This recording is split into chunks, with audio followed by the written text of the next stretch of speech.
مفتی صاحب حج کی فضیلت اور نہ کرنے کی وعید. ایک روایت میں آتا ہے کہ جو حج جس پر لازم ہوا وہ حج نہ کرے تو وہ یہودی ہو کے مرے, عیسائی ہو کے مرے, مجھے اس کی پرواہ نہیں.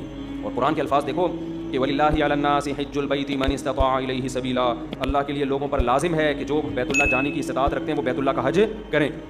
آگے قرآن کے الفاظ دیکھو وَلِلَّهِ عَلَى النَّاسِ حِجُّ الْبَيْتِ مَنِ اسْتَطَاعَ إِلَيْهِ سَبِيلًا. آگے کیا الفاظ ہیں؟ وَمَنْ كَفَرَ فَإِنَّ اللَّهَ غَنِيٌّ عَنِ الْعَالَمِينَ.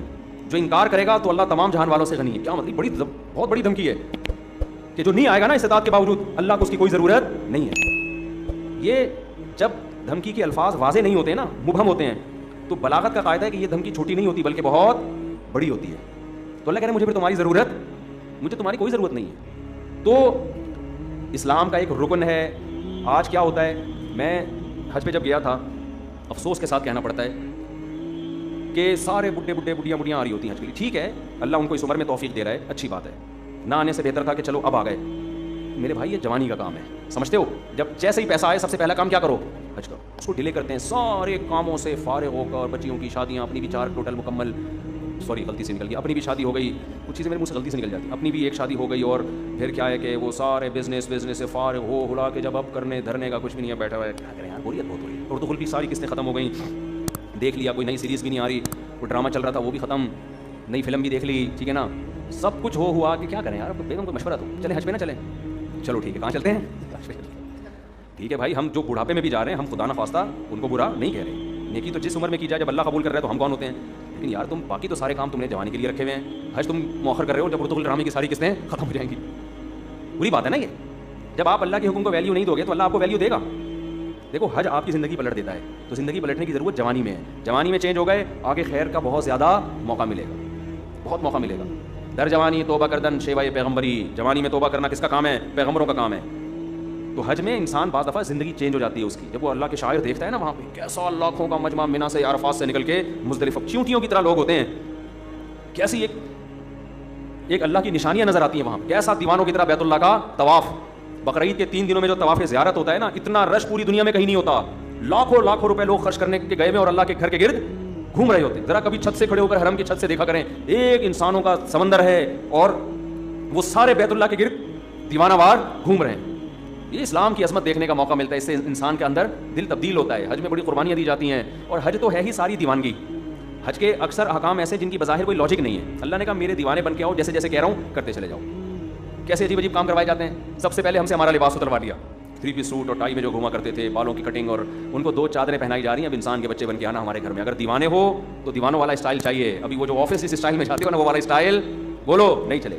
جو اللہ کے نیک بندے ہیں, جو اللہ کے حکم کے سامنے سر جھکانا جانتے ہیں, اللہ سے ان احکامات کی لاجک نہیں پوچھتے. جیسے شیطان نے پوچھا تھا نا, کیوں سجدہ کروں میں آدم کو, وائے, تو یہ نہیں پوچھتے. ابراہیم علیہ السلام کو اللہ نے حکم دیا بیٹے کو ذبح کرو.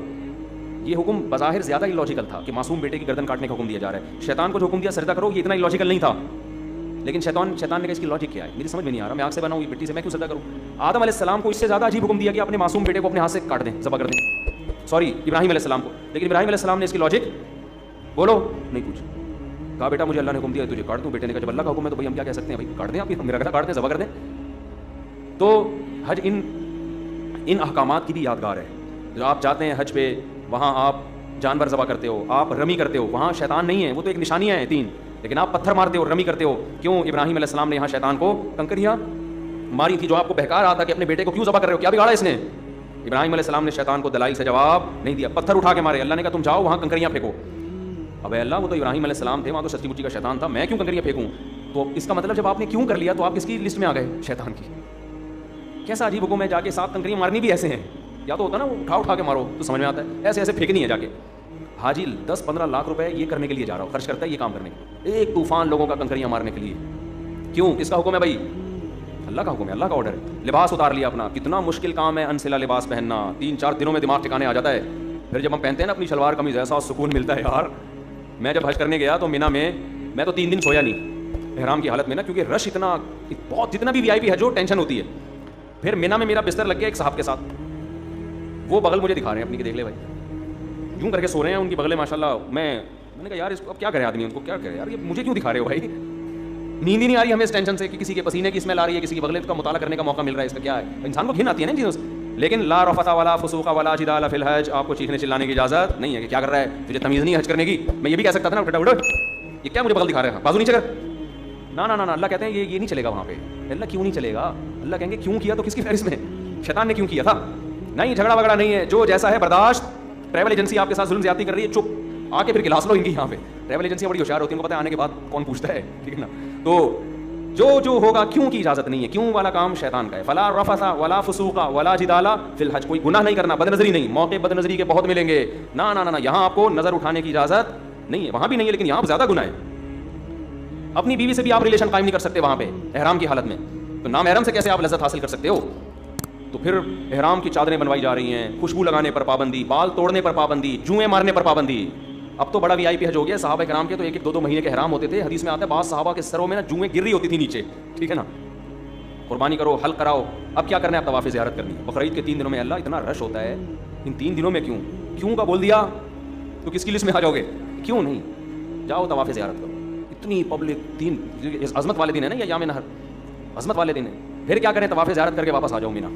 ابھی تو آئے تھے، اللہ نے کہا اب واپس جاؤ. جو میرا بندہ ہوگا وہ یہ کام کرے. آخر میں اینڈ کیا نکلتا ہے؟ پروٹوکول کیا ملتا ہے آپ کو؟ جب آپ نے اتنی قربانیاں دیں، عرفات کا وقوف کیا آپ نے، عرفات میں لمبی دعائیں مانگنا سنت ہے، عرفات کا وقوف بھی کر لیا، قربانی بھی ہو گئی. اس کے سلے میں اب ہو سکتا تھا اللہ تعالیٰ حکم دیتا کہ اب میرے بندوں کو مفت کھجوریں بانٹی جائیں، میری طرف سے آرڈر ہے. نہ اللہ کہتے ہیں اب کیا ہوگا تمہارا ٹینٹ. جو تھوڑی بہت پرسنالٹی تھی بالوں کی وجہ سے وہ بھی بولو. جب وہاں سے آؤ گے سر چمک رہا ہوگا. لوگ کہیں گے یہ کیا ہو گیا، آپ جاتے ہوئے تو آپ ایسے اتنے حسین نہیں تھے.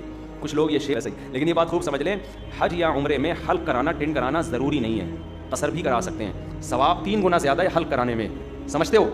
لیکن قصر کرانا بھی کیا ہے؟ بال ایک پورے کے برابر چھوٹے کرنا بھی کیا ہے؟ جائز ہے. تو جو کام جائز ہوتا ہے اس پہ کسی کو ملامت نہیں کی جاتی. میں نے جب پہلی بار حج کیا، میرے اتنے بڑے بڑے بال تھے، میں نے ان بالوں کی قربانی دے کے ٹینٹ کرا لی. آپ کو پتہ ہے اتنے بڑے بال ہونے میں بڑا ٹائم لگتا ہے. ہم نے ٹینٹ کرائی، ہم نے کہا یار یہ سنت ایک دفعہ ہم زندہ کریں گے، حلق کی سنت. ٹینٹ کرا لی ہم نے. عمرے میں بھی ٹینٹ کرائی، حج میں بھی ٹینٹ کرائی. دوبارہ میں عمرے پر گیا، میں نے ٹینٹ نہیں کرائی، میں نے قصر کرا لیا. میں نے کہا چلو حلق کی سنت زندہ کر دی ایک دفعہ، اب ہم قصر کرا لیتے ہیں تاکہ گھر میں تھوڑی سی عزت ہو ہماری. اسی کی وجہ سے تھوڑی سی عزت گھر میں شادی شدہ آدمی کی کہاں کیا عزت ہوتی ہے آپ کو پتہ ہے. تھوڑی سی بالوں کی وجہ سے عزت رہ گئی ہے، وہ بھی ٹینٹ کرا لی تو ختم ہو جائے گی. دہشت گردی کا جڑ سے خاتمہ ہو جائے گا. تو تھوڑی سی تو دہشت رہے نا، جڑ سے تھوڑی خاتمہ کرنا ہے دہشت گردی. خیر بہرحال ثواب حلق میں ہی زیادہ ہے، ٹینٹ کرانے میں ہی زیادہ ہے. لیکن میں نے کہا میں عمرہ کرتا ہوں تو حلق کراؤں گا، تو قصر کراؤں گا. قصر کرا لیا. جہاز میں لوگ تانے دے رہے تھے مجھے، یار آپ مولانا ہو، آپ نے عمرہ کیا، ٹینٹ یہ کیسا عمرہ، یہ کیسا عمرہ ہے. تو یہ پھر شرعی حدود سے کیا ہے؟ زیادتی ہے. جب اللہ نے اجازت دی ہے تو آپ کو ملامت کرنے کا حق. میں نے کہا اب تو میں قصر ہی کراؤں گا، کیونکہ آپ کو اعتراض کیوں ہو رہا ہے اس پہ؟ میری مرضی.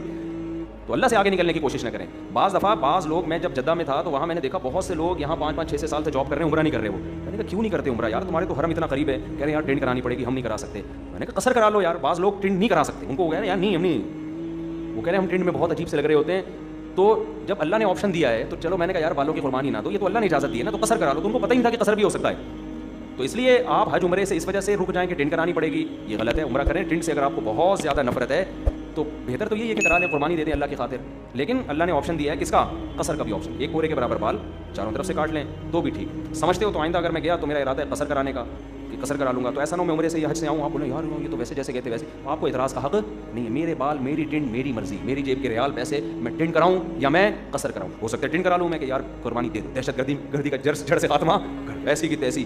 بعد میں دیکھیں گے ہوتا کیا ہے. ہو سکتا ہے یہ بھی ہو جائے، ہو سکتا ہے قصر کر لیں. تو اپنے کسی کے ذاتی معاملات میں دخل اندازی. کیونکہ میں پہلے جب عمرہ کیا نا، لوگ مجھے ہر آدمی یہ کیسا عمرہ ہے یار، آپ کے تو سر پہ اسی طرح بال لٹک رہے ہیں، یہ کیسا عمرہ ہے یار، یہ کیسا عمرہ ہے یار. تو اعتراض کرنے کی میرے بھائی اجازت نہیں ہے، یہ پھر بدعت ہو جائے گا. سمجھتے ہو؟ جس چیز کی اللہ نے اجازت دی ہے تو اس کو دیکھو. پیر جمعرات کا روزہ رکھنا سنت ہے نا، نہ رکھے تو آپ کیسے کیوں نہیں رکھا ہوئے بھائی سنت ہے ہی اس لیے کہ کوئی دوسرا طنز نہ کر سکے. یار رمضان کا چھوڑ دے تو آپ پوچھیں یار فرض ہے، یہ کیسے چھوڑ دیں؟ مسلمانوں کے روزہ چھوڑ رہے ہو. سمجھتے ہو کہ نہیں سمجھتے؟